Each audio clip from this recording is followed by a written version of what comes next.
So we are proceeding with a total thyroidectomy based on the clinical features of the lesion. What we have done is we have marked the incision in the sitting position as is advisable, so as to not to miss the scar that goes too much overriding on the lower side. Taken the transverse neck incision, raised subplatysmal flaps in the loose areolar plane just below the platysma, identified the midline, and then delivered the thyroid outside.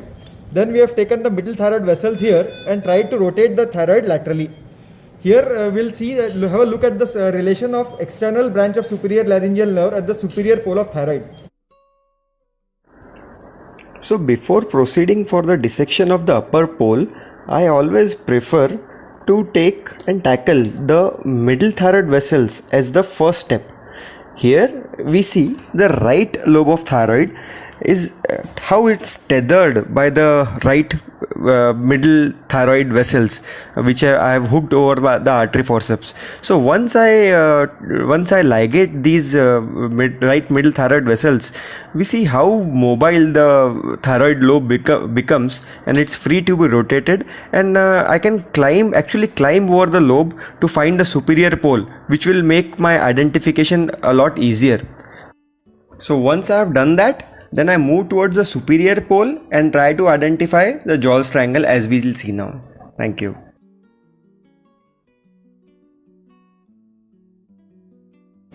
So this is the anatomy of superior pole of thyroid on the sternothyrolaryngeal or the Jolls triangle, which will guide us to the external branch of superior laryngeal nerve.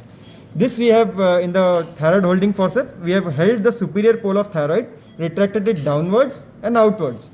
So this has opened up the triangles, which is sternothyrolaryngeal triangle, where I will be looking for the external branch of nerve. So this is the thyrohyoid muscle. This one is the thyrohyoid muscle. This is the midline, and these are the vessels of superior pole of thyroid. So in this triangle is where I should look for the nerve. When I open up this triangle, as you see, this silhouette of this nerve is beautifully appreciated.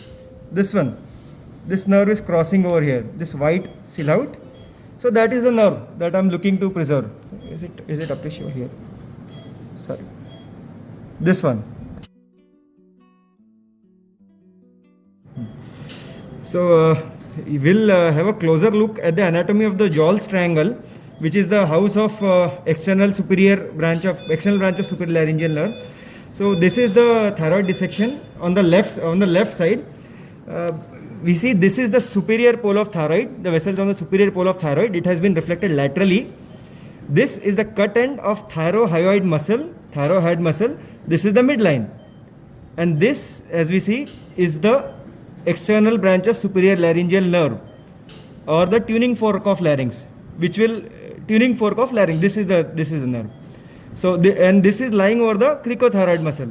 So this is the triangle of Jolls, and this is the cricothyroid muscle over which the tuning fork of larynx or external branch of superior laryngeal nerve is sitting. Thank you.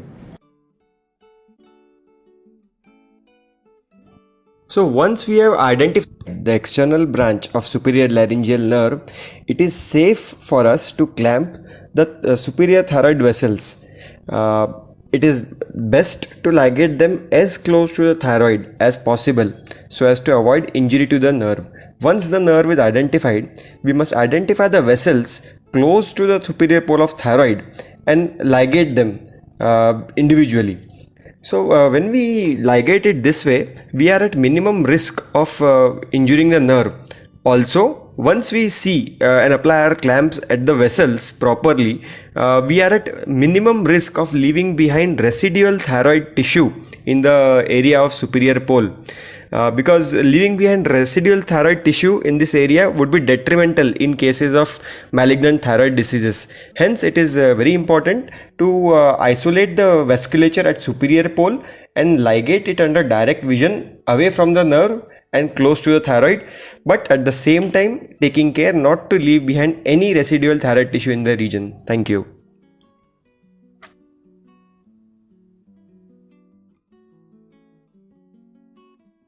What we'll see here is the important relation of the recurrent laryngeal nerve here.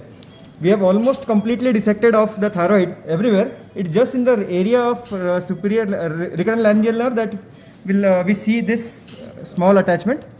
So this one here is the recurrent laryngeal nerve, as we can see it here, this glistening white structure. And this one is the thyroid lobe completely reflected off trachea. This one is the trachea, trachea dissected bare, all the rings we can see here. So this one, the relation to note here is that this one is the tubercle of Zucker candle, this one. And as they say, the tubercle will always point towards the nerve, they will lead you towards the nerve. So this tubercle, once reflected, is guiding me towards the point where nerve is getting inserted into the going to the larynx to supply. It is important to note that we should not devascularize the nerve in the entire course. It should not be identified in the paratracheal region as far as possible. It's better to identify just in the point of insertion so that the inferior thyroid supply is maintained. Thank you. You can see this is the superior pole completely dissected off after showing external superior branch of laryngeal nerve. This is the inferior pole. This is the mid part of thyroid. We have reflected it completely over the trachea in the what we have left behind here. Being staying close to this, we have saved the superior thyroid, which I have reflected on the neck. After coming down here, we can see a beautiful anatomical relation. Like this is the tubercle of Zucker candle, as it is seen here. This one tubercle of Zucker candle, and as they say, it is pointing towards the nerve. So this one is the this is the superior. This is the recurrent laryngeal nerve. As we can see, the tubercle of Zucker candle is pointing towards this nerve. This is the nerve. Thank you. Here, so if I keep very close to the thyroid, just over the true capsule and in the area of false capsule, I will be saving most of the structures with ease. Here you can see the superior parathyroid. This is the blood supply of all these vessels which come from lateral to medial, and both of them are from inferior thyroid vessels. So if I keep very close to the thyroid, I will be at minimum risk of injuring either the gland or the vascularity. So if I start dissecting here, I will be dropping this inferior parathyroid over the patient side and retrieving my specimen upwards. Here, as you can see, coming lower to it, is the tubercle of Zucker candle, this one. So if I just dissect maybe slightly in this area, I should be able to see the nerve, the recurrent laryngeal nerve. And then just in the area just above the inferior pole, I should be able to locate the inferior parathyroid.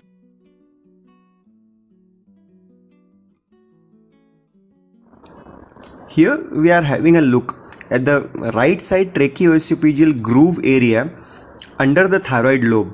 So we have reflected the thyroid lobe upwards and we are looking directly at the tracheoesophageal groove area and trying to understand the intricate relationship between the recurrent laryngeal nerve and the area of ligament of Berry, which is this area is of vital importance in thyroid surgery, as we'll see soon. So my artery forceps here is pointing at the recurrent laryngeal nerve, which is traversing towards the trachea. We also see fine vessels coursing over the recurrent laryngeal nerve and in the same area of ligament of Berry.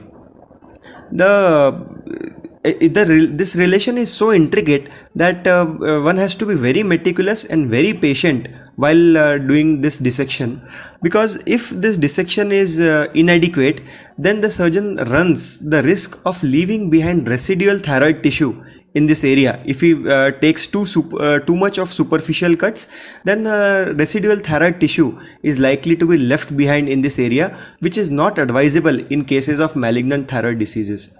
Whereas if the surgeon goes a plane too deep and then makes the dissection, then he is likely to injure the recurrent laryngeal nerve. Even if the nerve is not damaged, the surgeon runs the risk of injuring these small tiny vessels that are crossing over the nerves. The problem with injury to these vessels is that once they start bleeding, it's very they stay in the field, making it difficult to get hold of the visualization of recurrent laryngeal nerve. And once they bleed, it's difficult to buzz them or to stop the bleeding, because you cannot use a cautery in this area, because it's so close to the nerve, and even thermal damage can hurt the nerve. So the best policy in this area is to deal with the ligament of berry dissection with patience. Thank you. So this is the completed view of total thyroidectomy. All the important structures have been preserved. This here we can see, this is the left recurrent laryngeal nerve, and both the parathyroids have been dropped into the paratracheal tissue. Here, this one is the right recurrent laryngeal nerve, this structure, right recurrent laryngeal nerve, and here also both the parathyroids have been dropped into the paratracheal tissue, and this one is the bed of thyroid which has been cleared completely. Now we'll just close off the strap muscles and approximate over a drain. Thank you. We have removed the thyroid completely. These are the rings of trachea, bared, and in this case we have done a central compartment sampling. So what we have done is the lower extent we have gone here. This one is the pulsation of the innominate.